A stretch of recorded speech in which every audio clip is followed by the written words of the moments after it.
ನಮಸ್ಕಾರ. ಇವತ್ತು ನಾವು ಮಾತಾಡೋಕ್ ಹೊರಟಿರೋದು ಗಾಯತ್ರಿ ಚೈತನ್ಯ ಅನ್ನೋ ಬರಹಗಳ ಸಂಗ್ರಹದ ಬಗ್ಗೆ. ನಾವೆಲ್ಲರೂ ಗಾಯತ್ರಿ ಮಂತ್ರವನ್ನ ಕೇಳಿರ್ತೇವಲ್ವಾ, ಬಹುಶಃ ಜಪಿಸಿರ್ತೇವೆ ಕೂಡ. ಆದ್ರೆ ಈ ಅತ್ಯಂತ ಪ್ರಸಿದ್ಧ ಮಂತ್ರದ ನಿಜವಾದ ಅರ್ಥವೇನು? ಇದರ ಕೇಂದ್ರದಲ್ಲಿರುವ ದೇವತೆ ಸವಿತೃ ಅಂದ್ರೆ ಯಾರು? ಅದೊಂದು ಕೇವಲ ಸೂರ್ಯನಿಗೆ ಸಲ್ಲಿಸೋ ಪ್ರಾರ್ಥನೆಯೇ ಅಥವಾ ಅದಕ್ಕಿಂತ ಆಳವಾದದ್ದೇನಾದ್ರೂ ಇದೆಯಾ? ಈ ಎಲ್ಲ ಪ್ರಶ್ನೆಗಳಿಗೆ ಉತ್ತರವನ್ನ ನಾವು ಈ ಗಾಯತ್ರಿ ಚೈತನ್ಯದಲ್ಲಿ ಹುಡುಕೋ ಪ್ರಯತ್ನ ಮಾಡೋಣ. ಹೌದು, ಖಂಡಿತ. ಗಾಯತ್ರಿ ಮಂತ್ರಕ್ಕೆ ವೈದಿಕ ಪರಂಪರೆಯಲ್ಲಿ ತುಂಬಾನೇ ಒಂದು ವಿಶೇಷವಾದ ಸ್ಥಾನ ಇದೆ. ಈ ಗಾಯತ್ರಿ ಚೈತನ್ಯದಲ್ಲಿರೋ ವಿಚಾರಗಳು ಏನ್ ಸ್ಪಷ್ಟಪಡಿಸ್ತವೆ ಅಂದ್ರೆ, ಮಂತ್ರದ ಗುರಿ ಕೇವಲ ಜಪ ಮಾಡೋದಲ್ಲ, ಅದರ ಹಿಂದಿರೋ ತತ್ವವನ್ನ ಅರ್ಥ ಮಾಡಿಕೊಳ್ಳೋದು ಅಂತ. ಇಲ್ಲಿ ಸವಿತೃವನ್ನ ಕೇವಲ ಆಕಾಶದಲ್ಲಿ ಕಾಣೋ ಸೂರ್ಯ ಅಂತ ಹೇಳಿಲ್ಲ, ಬದಲಿಗೆ ಆ ಸೂರ್ಯನೊಳಗಿನ ಚೈತನ್ಯ ಅಂತಿಮವಾಗಿ ಪರಬ್ರಹ್ಮ ಸ್ವರೂಪ ಅಂತಲೇ ಪರಿಗಣಿಸಲಾಗಿದೆ. ಹಾಗಾಗಿ ಇವತ್ತಿನ ನಮ್ಮ ಚರ್ಚೆಯಲ್ಲಿ ಈ ಬರಹಗಳ ಆಧಾರದ ಮೇಲೆ ಸವಿತೃವಿನ ನಿಜವಾದ ಸ್ವರೂಪ ಏನು, ಈ ಮಂತ್ರದ ಶಕ್ತಿ ಹೇಗಿದೆ, ಸಾಧಕನ ಮೇಲೆ ಅದರ ಪರಿಣಾಮ ಏನಾಗುತ್ತೆ ಮತ್ತು ಇದೆಲ್ಲದರ ಹಿಂದೆ ಅಡಗಿಡೋ ತತ್ವಜ್ಞಾನ ಏನು ಅಂತ ಒಂದೊಂದಾಗಿ ಬಿಡಿಸಿ ನೋಡೋಣ. ಸರಿ, ಹಾಗಾದ್ರೆ ಮೊದಲ ಹೆಜ್ಜೆಯಿಂದಲೇ ಶುರು ಮಾಡೋಣ. ಈ ಮಂತ್ರದ ಮೂಲ ಉದ್ದೇಶ ಏನು? ಈ ಗಾಯತ್ರಿ ಚೈತನ್ಯ ಏನ್ ಹೇಳುತ್ತೆ? ಇದರ ಮೂಲ ಉದ್ದೇಶ ಸೂರ್ಯನೊಳಗಿರೋ ಚೈತನ್ಯ ಅಂದ್ರೆ ಸವಿತೃವಿನ ದಿವ್ಯ ತೇಜಸ್ಸನ್ನು ಧ್ಯಾನಿಸುವುದು.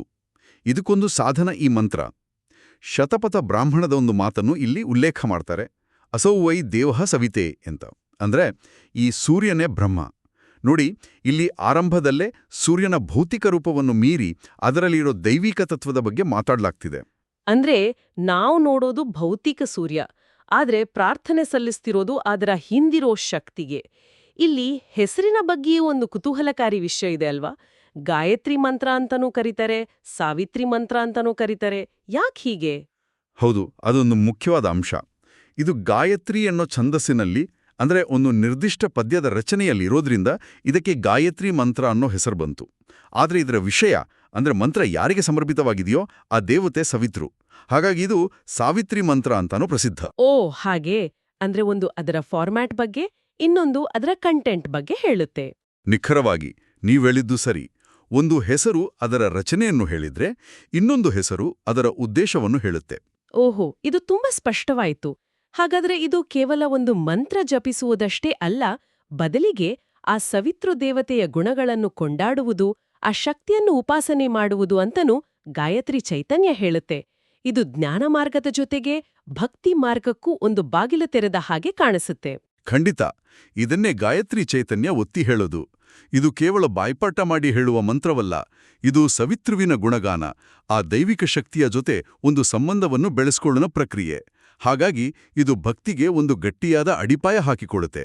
ಸರಿ, ಮಂತ್ರದ ಮೂಲ ಉದ್ದೇಶ ಬುದ್ಧಿಯನ್ನು ಪ್ರಚೋದಿಸುವುದು ಮತ್ತು ಅದು ಸವಿತೃ ದೇವತೆಗೆ ಸಂಬಂಧಿಸಿದ್ದು ಅಂತ ಗೊತ್ತಾಯ್ತು. ಆದ್ರೆ ಆ ಸವಿತೃ ಯಾರೋ, ಆ ಶಕ್ತಿಯ ಸ್ವರೂಪ ಎಂಥದ್ದು? ಈ ಪ್ರಶ್ನೆಗೆ ಉತ್ತರ ಸಿಕ್ರೆ ಮಾತ್ರ ಮಂತ್ರದ ಆಳ ಅರ್ಥವಾಗುತ್ತೆ. ನೀವು ಕೇಳಿದ್ದು ಬಹಳ ಮುಖ್ಯವಾದ ಪ್ರಶ್ನೆ. ಗಾಯತ್ರಿ ಚೈತನ್ಯದ ಪ್ರಕಾರ ಸವಿತೃವಿನ ಮೊದಲ ಕೆಲಸವೇ ಪ್ರೇರಣೆ ನೀಡುವುದು. ಸುವತೀ ಕರ್ಮಾಣಿ ಲೋಕಂ ಪ್ರೇರಯತೀತಿ ಸೂರ್ಯಃ ಅಂತ ಒಂದು ವಾಕ್ಯವಿದೆ. ಅಂದ್ರೆ ಇಡೀ ಜಗತ್ತನ್ನು ಅದರದ್ದೇ ಆದ ಕರ್ಮಗಳಲ್ಲಿ ಪ್ರೇರೇಪಿಸುವ ಶಕ್ತಿಯೇ ಸವಿತೃ.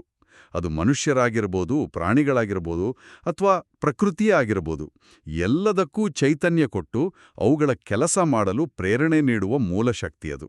ಕೇವಲ ಪ್ರೇರಣೆ ನೀಡುವುದಷ್ಟೇನಾ ಅಥವಾ ಅದಕ್ಕಿಂತ ದೊಡ್ಡ ಜವಾಬ್ದಾರಿ ಏನಾದರೂ ಇದೆಯಾ? ಖಂಡಿತ ಇದೆ. ಪ್ರೇರಣೆ ಅನ್ನೋದು ಆರಂಭ ಅಷ್ಟೇ. ಯೋಗಿ ಯಾಜ್ಞವಲ್ಕ್ಯರ ಒಂದು ಮಾತನ್ನು ಇಲ್ಲಿ ಉಲ್ಲೇಖಿಸಲಾಗಿದೆ. ಸವಿತಾ ಸರ್ವಭೂತಾನಾಂ ಸರ್ವಭಾವಾಂಶ್ಚ ಸೂಯತೆ.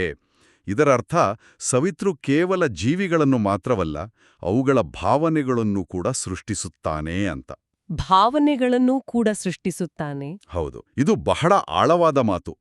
ಅಂದ್ರೆ ನಮ್ಮ ಸುಖ, ದುಃಖ, ಪ್ರೀತಿ, ಕೋಪ ಈ ಎಲ್ಲಾ ಭಾವನೆಗಳ ಮೂಲವೂ ಅದೇ ಚೈತನ್ಯ. ವಿಷ್ಣು ಧರ್ಮೋತ್ತರ ಪುರಾಣದಲ್ಲೂ ಹೀಗೆ ಹೇಳ್ತಾರೆ, ಪ್ರಜೆಗಳನ್ನು ಅಂದ್ರೆ ಜೀವಿಗಳನ್ನು ಪ್ರಸವಿಸುವುದರಿಂದ ಅಂದ್ರೆ ಸೃಷ್ಟಿಸುವುದರಿಂದ ಅವನಿಗೆ ಸವಿತಾ ಅಂತ ಹೆಸರು. ಇದು ಒಂದು ಕ್ಷಣ ಯೋಚನೆ ಮಾಡುವಂಥದ್ದು. ಅಂದ್ರೆ ನಮ್ಮ ಅಸ್ತಿತ್ವ ಮಾತ್ರವಲ್ಲ, ನಮ್ಮ ಭಾವನೆಗಳ ಸೃಷ್ಟಿಕರ್ತನೂ ಅದೇ ಸವಿತೃತತ್ವ. ಹಾಗಾದ್ರೆ ಆ ಶಕ್ತಿ ಎಲ್ಲೆಲ್ಲಿದೆ? ಕೇವಲ ಸೂರ್ಯನಲ್ಲೇನಾ? ಇಲ್ಲ ಇಲ್ಲ. ಗಾಯತ್ರಿ ಚೈತನ್ಯದ ಪ್ರಕಾರ ಸವಿತೃ ಸರ್ವವ್ಯಾಪಿ. ಅದರ ವ್ಯಾಪ್ತಿ ಎಷ್ಟು ದೊಡ್ಡದು ಅಂದ್ರೆ ಸೂರ್ಯನಾಗಿ ಹಗಲಿನ ಕಿರಣಗಳಲ್ಲಿ ಅಂದ್ರೆ ದಿವಿಕಿರಣ, ಚಂದ್ರನಾಗಿ ರಾತ್ರಿಯ ಕಿರಣಗಳಲ್ಲಿ ಅಂದ್ರೆ ನಿಶಾಕಿರಣ, ಭೂಮಿಯಾಗಿ ಸ್ಥಿರವಾಗಿ ನಿಂತ ಕಿರಣಗಳಲ್ಲಿ ಅಂದ್ರೆ ಸ್ಥಿರಾಕಿರಣ ಆತನೇ ಇದ್ದಾನೆ. ಹ್ಮ್ ಅಷ್ಟೇ ಅಲ್ಲ, ನೀರು, ಬೆಂಕಿ, ಗಾಳಿ, ಆಕಾಶ ಈ ಪಂಚಭೂತಗಳ ರೂಪದಲ್ಲೂ ಇರೋದು ಅದೇ ಸವಿತೃತತ್ವ. ಒಂದು ನಿಮಿಷ, ಇದು ಬಹಳ ಆಳವಾದ ವಿಷಯ. ಅಂದ್ರೆ ನಾವು ಸೂರ್ಯನಿಗೆ ಮಾಡುವ ಪ್ರಾರ್ಥನೆ ಕೇವಲ ಆಕಾಶದಲ್ಲಿರುವ ನಕ್ಷತ್ರಕ್ಕಲ್ಲ, ನಮ್ಮ ಸುತ್ತಲಿರುವ ಇಡೀ ಪ್ರಕೃತಿಗೆ, ಪಂಚಭೂತಗಳಿಗೆ ಮತ್ತು ನಮ್ಮೊಳಗಿನ ಜೀವಶಕ್ತಿಗೂ ಸಲ್ಲುತ್ತದೆ ಅಂತಾಯ್ತು. ಇಲ್ಲಿ ಇನ್ನೊಂದು ಕುತೂಹಲಕಾರಿ ಸಂಪರ್ಕವನ್ನು ಹೇಳಲಾಗಿದೆ, ಅಗ್ನಿಯ ಜೊತೆಗೆ. ಅದರ ಬಗ್ಗೆ ಸ್ವಲ್ಪ ವಿವರಿಸಬಹುದಾ? ಹೌದು, ಇದು ಬಹಳ ಮುಖ್ಯವಾದ ಸಂಪರ್ಕ.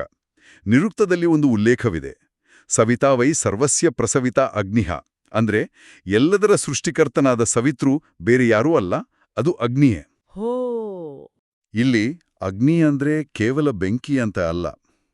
ವೈದಿಕ ಪರಿಭಾಷೆಯಲ್ಲಿ ಅಗ್ನಿ ಅಂದ್ರೆ ಚೈತನ್ಯ, ಶಕ್ತಿ, ಪರಿವರ್ತನೆ, ಜ್ಞಾನದ ಸಂಕೇತ. ನಮ್ಮ ದೇಹದಲ್ಲಿ ಜೀರ್ಣಕ್ರಿಯೆ ನಡೆಸುವ ಜಠರಾಗ್ನಿ, ನಮ್ಮ ಮೆದುಳಿನಲ್ಲಿ ಜ್ಞಾನವನ್ನು ಪ್ರಜ್ವಲಿಸುವ ಜ್ಞಾನಾಗ್ನಿ, ಇದೆಲ್ಲವೂ ಅದೇ ಸವಿತೃ ತತ್ವದ ರೂಪಗಳು. ಹಾಗಾಗಿ ಸೂರ್ಯನಿಗೆ ಮಾಡುವ ಪ್ರಾರ್ಥನೆ ನಮ್ಮ ಒಳಗಿನ ಈ ಆಂತರಿಕ ಅಗ್ನಿಯನ್ನು ಜಾಗೃತಗೊಳಿಸುವ ಪ್ರಕ್ರಿಯೆಯೂ ಹೌದು. ವಾವ್! ಇದು ದೃಷ್ಟಿಕೋನವನ್ನೇ ಬದಲಾಯಿಸುವಂತಹ ಕಲ್ಪನೆ. ನಾವು ಯಾವುದೋ ಹೊರಗಿನ ಶಕ್ತಿಗೆ ಪ್ರಾರ್ಥಿಸ್ತಿದ್ದೇವೆ ಅಂದ್ಕೊಂಡ್ರೆ, ಗಾಯತ್ರಿ ಚೈತನ್ಯ ಹೇಳ್ತಿರೋದು ಆ ಮಹಾನ್ ಸೃಜನಶೀಲ ಶಕ್ತಿ ನಮ್ಮೊಳಗೆ ಅಗ್ನಿಯ ರೂಪದಲ್ಲಿ ಇದೆ ಅಂತ. ಇದು ನಿಜಕ್ಕೂ ಒಂದು ದೊಡ್ಡ ಅರಿವು. ಹೌದು, ಸೃಷ್ಟಿಯ ಮೂಲ ಎಲ್ಲೋ ದೂರದಲ್ಲಿಲ್ಲ, ಅದು ನಮ್ಮೊಳಗೆ ಇದೆ ಅನ್ನೋ ಅರಿವನ್ನು ಮೂಡಿಸುವುದೇ ಇದರ ಉದ್ದೇಶ. ನೀವು ಹೇಳಿದ್ದು ಸವಿತೃವಿನ ವಿಶ್ವವ್ಯಾಪಿ ಸ್ವರೂಪದ ಬಗ್ಗೆ. ಇದು ಬಹಳ ದೊಡ್ಡ ಬ್ರಹ್ಮಾಂಡದ ಮಟ್ಟದ ಕಲ್ಪನೆ. ಆದ್ರೆ ಮಂತ್ರವನ್ನು ಜಪಿಸುವ ಒಬ್ಬ ಸಾಮಾನ್ಯ ಸಾಧಕನಿಗೆ ಇದೆಲ್ಲದರ ಅರ್ಥವೇನು? ಈ ಬ್ರಹ್ಮಾಂಡದ ಶಕ್ತಿ ವೈಯಕ್ತಿಕ ಅನುಭವಕ್ಕೆ ಹೇಗೆ ಬರುತ್ತೆ ಅಂತ ಈ ಗಾಯತ್ರಿ ಚೈತನ್ಯ ವಿವರಿಸ್ತಾ? ಖಂಡಿತ ವಿವರಿಸುತ್ತೆ. ಮಂತ್ರದ ಸಾರಾಂಶವೇ ಅದು. ಆ ಸವಿತೃವಿನ ಶ್ರೇಷ್ಠವಾದ ತೇಜಸ್ಸು ನಮ್ಮ ಬುದ್ಧಿಯನ್ನು ಪ್ರಚೋದಿಸಲಿ ಅಂತ. ಇದು ಒಂದು ವಿನಯಪೂರ್ವಕವಾದ ಕೋರಿಕೆ. ಈ ಪ್ರಚೋದನೆಯ ಪರಿಣಾಮಗಳನ್ನು ಗಾಯತ್ರಿ ಚೈತನ್ಯ 3 ಹಂತಗಳಲ್ಲಿ ವಿಂಗಡಿಸಿದೆ: ಶಾರೀರಿಕ, ಮಾನಸಿಕ ಮತ್ತು ಆಧ್ಯಾತ್ಮಿಕ. ಮೊದಲನೆಯದಾಗಿ ಇಲ್ಲಿ ಸವಿತೃವನ್ನು ಮಹಾಪ್ರಾಣ ಅಂತ ಕರೆಯಲಾಗಿದೆ, ಅಂದರೆ ಅ ಯೂನಿವರ್ಸಲ್ ಲೈಫ್ ಫೋರ್ಸ್. ಮಹಾಪ್ರಾಣ ಅಂದರೆ ಇಡೀ ವಿಶ್ವದ ಜೀವಶಕ್ತಿ. ಅದು ನಮ್ಮ ದೇಹದ ಮೇಲೆ ಹೇಗೆ ಕೆಲಸ ಮಾಡುತ್ತೆ? ಈ ಮಹಾಪ್ರಾಣ ನಮ್ಮ ಶರೀರ ಕ್ಷೇತ್ರವನ್ನು ಪ್ರವೇಶಿಸಿದಾಗ ಅದು ಆರೋಗ್ಯ, ದೀರ್ಘಾಯುಷ್ಯ, ತೇಜಸ್ಸು, ಬಲ ಮತ್ತು ಉತ್ಸಾಹದ ರೂಪದಲ್ಲಿ ವ್ಯಕ್ತವಾಗುತ್ತೆ.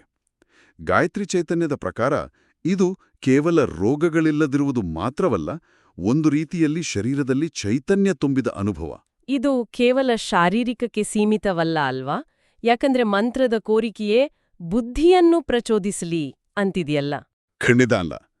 ಇದೇ ಮಹಾಪ್ರಾಣ ಶಕ್ತಿ ನಮ್ಮ ಮನಸ್ಸಿನ ಕ್ಷೇತ್ರವನ್ನು ಪ್ರವೇಶಿಸಿದಾಗ ಅದು ಉತ್ಸಾಹ, ಸ್ಫೂರ್ತಿ, ಮನಸ್ಸಿನ ಅರಳುವಿಕೆ ಅಂದ್ರೆ ಪ್ರಫುಲ್ಲತೆ, ಧೈರ್ಯ ಮತ್ತು ಎಲ್ಲಕ್ಕಿಂತ ಮುಖ್ಯವಾಗಿ ಏಕಾಗ್ರತೆಯ ರೂಪದಲ್ಲಿ ಕಾಣಿಸಿಕೊಳ್ಳುತ್ತೆ.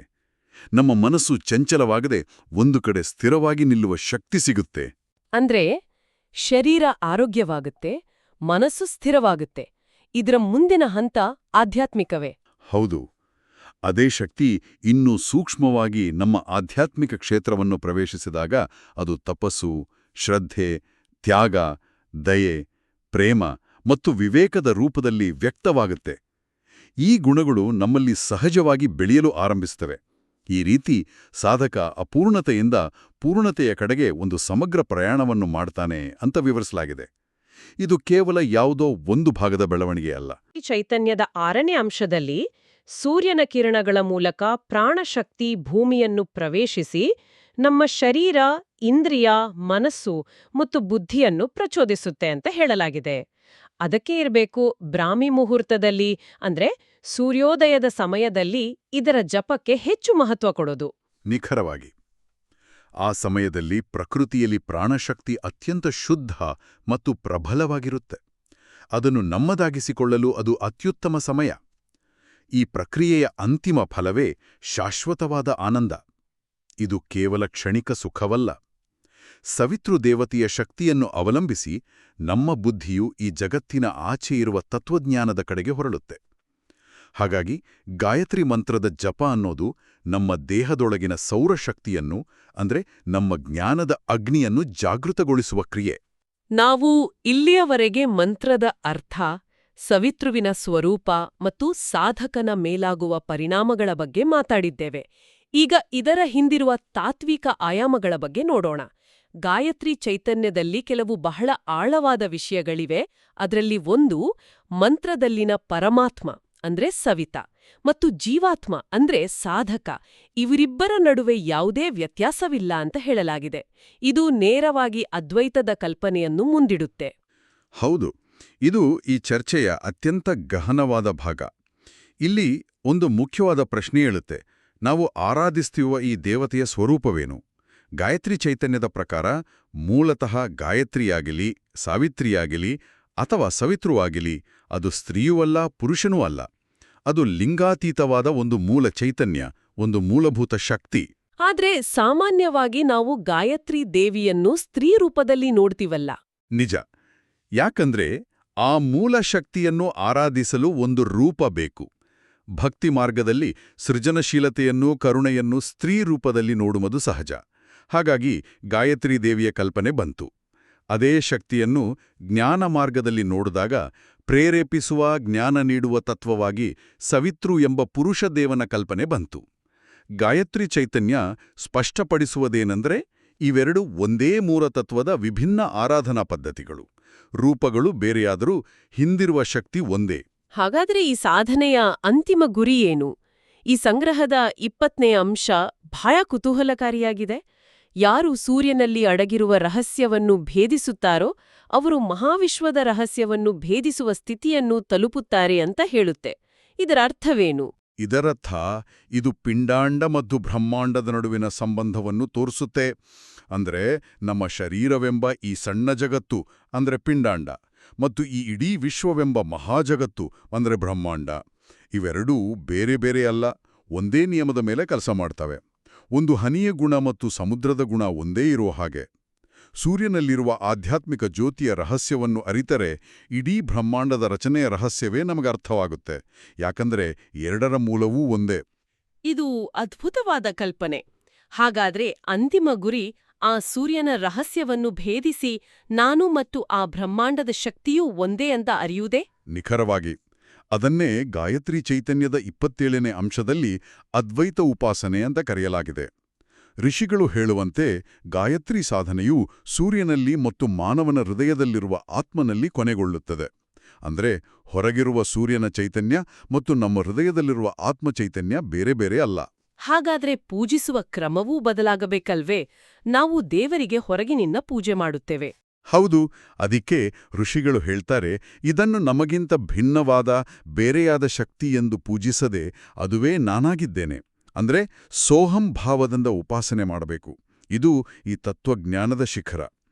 ನಾನು ಮತ್ತು ದೇವರು ಬೇರೆ ಬೇರೆ ಅಲ್ಲ, ಎರಡೂ ಒಂದೇ ಚೈತನ್ಯದ ಭಾಗ ಎಂಬ ಅರಿವನ್ನು ಹೊಂದುವುದೇ ಅಂತಿಮ ಗುರಿ. ಪ್ರಯಾಣ ಶುರುವಾಗಿದ್ದು ಹೊರಗಿನ ಸೂರ್ಯನಿಗೆ ಸಲ್ಲಿಸುವ ಪ್ರಾರ್ಥನೆಯಿಂದ. ಆದರೆ ಅದು ಮುಕ್ತಾಯವಾಗುವುದು ಆ ಸೂರ್ಯನ ಚೈತನ್ಯವೇ ನಾನು ಎಂಬ ಅರಿವಿನಲ್ಲಿ. ನಾವು ಸೂರ್ಯನಿಗೆ ಸಲ್ಲಿಸುವ ಒಂದು ಸರಳ ಪ್ರಾರ್ಥನೆಯಿಂದ ನಮ್ಮ ಚರ್ಚೆಯನ್ನು ಶುರು ಮಾಡಿ ಶಾರೀರಿಕ ಆರೋಗ್ಯ, ಮಾನಸಿಕ ಸ್ಪಷ್ಟತೆ ಮತ್ತು ಅಂತಿಮವಾಗಿ ಜೀವಾತ್ಮ ಪರಮಾತ್ಮರ ಏಕತೆಯ ಅದ್ವೈತ ಸಿದ್ಧಾಂತದವರೆಗೆ ಬಂದು ತಲುಪಿದ್ದೇವೆ. ಗಾಯತ್ರಿ ಮಂತ್ರದ ಇಷ್ಟು ಆಯಾಮಗಳನ್ನು ಈ ಗಾಯತ್ರಿ ಚೈತನ್ಯ ಬರಹಗಳು ಬಹಳ ಸುಂದರವಾಗಿ ತೆರೆದಿಟ್ಟಿವೆ. ಹೌದು, ಇದು ಒಂದು ಸಂಪೂರ್ಣವಾದ ದರ್ಶನ. ಕೊನೆಯದಾಗಿ ಒಂದು ಆಲೋಚನೆಯನ್ನು ಬಿಟ್ಟು ಹೋಗಬಹುದು. ಸೃಜನಶೀಲ ತತ್ವವಾದ ಸವಿತೃ ನಮ್ಮ ಕರ್ಮಗಳಿಗೆ ಮತ್ತು ಜ್ಞಾನದ ಹುಡುಕಾಟಕ್ಕೆ ಹೇಗೆ ಪ್ರೇರಣೆ ನೀಡುತ್ತೆ ಅಂತ ಈ ಗಾಯತ್ರಿ ಚೈತನ್ಯ ವಿವರಿಸುತ್ತೆ.